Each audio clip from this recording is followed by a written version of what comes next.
Hello everyone, and welcome to my General Hospital YouTube channel. I hope everyone is having a wonderful day. Before we begin, please hit the subscribe button and give this video a thumbs up. At the Port Charles police station, Dante informed Ava that Esme had broken into Windermere. Dante and Ava joined Esme and Laura in the interrogation room, where Esme explained that she had gone to the mansion because she was desperate to reclaim her memories. Ava's face was skeptical when Esme apologized for breaking into Windermere. Ava inquired whether Esme had retrieved any memories. Esme lied, claiming that she still didn't remember anything from her background. When Laura asked Ava to dismiss the charges, Ava asked Dante what the typical punishment for breaking and entering was.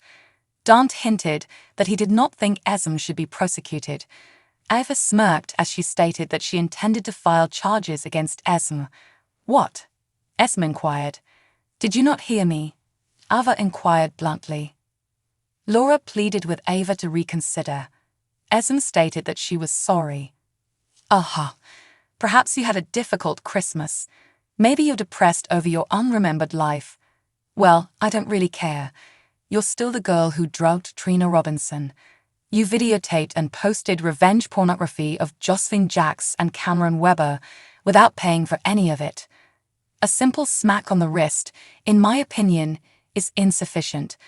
But it's a start," Ava stated fiercely before exiting the room. Laura dashed after Ava to implore her to reconsider.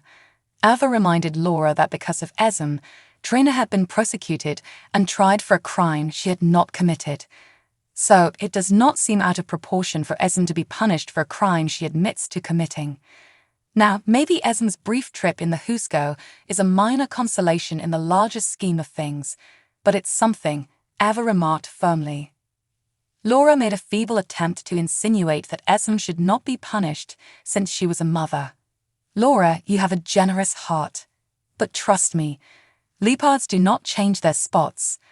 And neither does that," Ava started before catching herself. "Esme," she said, before walking away. Esme became distraught after Ava left and Dante arrested her. Esme cried because Laura said the cops would let her go. Esme cried as she was led away in handcuffs. Sonny expressed his condolences to Carly at Kelly's diner after Bobby died. Carly raced into his arms, seeking comfort. Sonny inquired about Carly's well-being. Carly explained that she went to Kelly's to feel closer to Bobby. Sonny described Bobby as a force of nature, and Carly chuckled when Sonny mentioned that Bobby wasn't always his biggest admirer. Sonny stated that Bobby had doubts about Carly's ability to have a happy life with him. Carly stated that she and Bobby had argued several times about Carly's relationship with Sonny, but that Bobby had embraced Sonny. Sonny stated that he had cared about Bobby. Carly stated that Bobby was the most sensitive and open-minded person she had ever known. Sonny claimed that he owed Carly and Bobby. "I probably should have said it a long time ago, and I apologize for not doing so, but I owe you and Bobby. I witnessed how hard you tried for forgiveness, and then, at the end, you had this wonderful relationship. And if I hadn't witnessed that, I wouldn't have been able to be there for my father. So, you and Bobby showed me it was possible," Sonny continued, his voice trembling. Carly expressed her happiness that Sonny had reconciled with Mike. "Hopefully Mike is welcoming my mom right now," she remarked. "Well, you know how much my dad loved the ladies," Sonny said as he and Carly started laughing. Carly noticed the bruising on Sonny's hand and questioned what had happened. Sonny stated just that he had lost his temper. Carly inquired whether Sonny's outburst had helped. Sonny replied that it had not. "Sometimes it never happens, and sometimes someone shows up who knows you and understands you, making you feel a bit less lonely. And that is exactly what you did for me tonight." "Thank you," Carly whispered Sonny, placing her hand on his. Sonny told Carly to be careful. On his way out, Sonny commended Carly on the work she had done for Kelly. Sonny concluded that Bobby would be proud of Carly and left. Carly locked the door behind Sonny and stood alone in the diner. "I love you, Mom," Carly whispered, fresh tears welling up in her eyes. At the hospital, A doctor assured Curtis that he was an excellent candidate for the experimental procedure that would allow him to walk again. The doctor left to give Portia and Curtis time to consider whether they were having second thoughts about the treatment. Curtis suspected Portia wanted to call it off. Curtis stated that he would not have the operation unless Portia thought it was a good idea. When the doctor returned, Curtis had chosen to cancel the procedure. Portia interrupted that she and Curtis had decided to proceed with the operation. Stella expressed concern in the hospital's waiting room about Curtis receiving experimental surgery. Marshall became obviously agitated, and he yelled at Stella for being unsupportive. TJ approached Marshall, asking what was bothering him. Marshall acknowledged that he was scared that something would go wrong during the surgery. TJ assured Marshall that everything would be all right. Trina told Stella about her ambitions to study at the Sorbonne in Paris.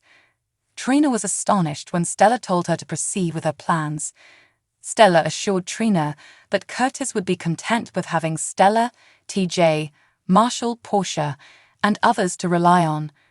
"We've got this, girl. You should go to Paris and have a wonderful, life-changing experience," Stella exclaimed as she hugged a relieved Trina, who smiled. Marshall approached Stella and apologized for being out of line earlier. Stella accepted Marshall's apologies, and they started smiling. Curtis was then brought to the elevators in a hospital bed. Trina, TJ, Stella, Marshall, and Portia encouraged Curtis as they shared an emotional time together. Prior to Curtis being wheeled into the elevator, Portia and Curtis expressed their love for one another. At the Invader, Alexis recalled kissing Gregory on New Year's Eve. Gregory entered and stated that the kiss had been all he could think about. Gregory stunned Alexis by apologizing for kissing her in the excitement of the occasion. Alexis acknowledged that she had reciprocated the kiss. Gregory invited Alexis to be his constant and companion. Alexis stated that she would always be a friend to Gregory. Tune in to learn out about all the drama in Port Charles. The GH Weekly Update for January 15, January 19, 2024 teases that one man is on a mission and another has a significant confession to make. Tune in next week to see all of the action at Port Charles.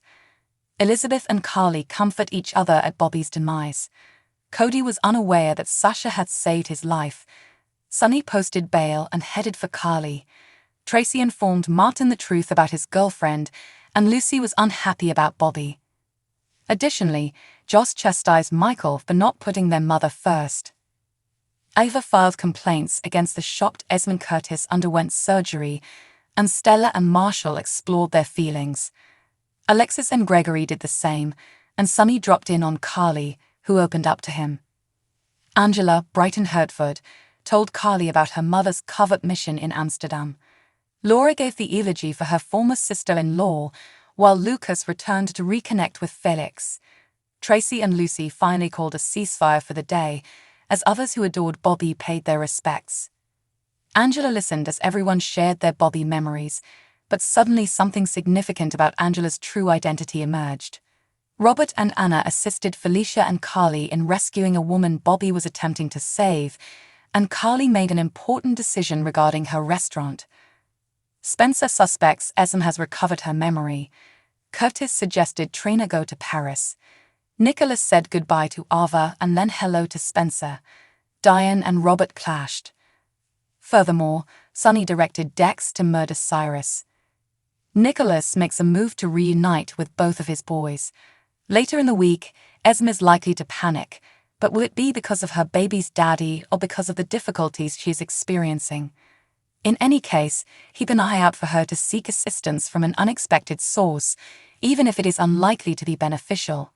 Spencer should have something significant to tell Laura by Friday.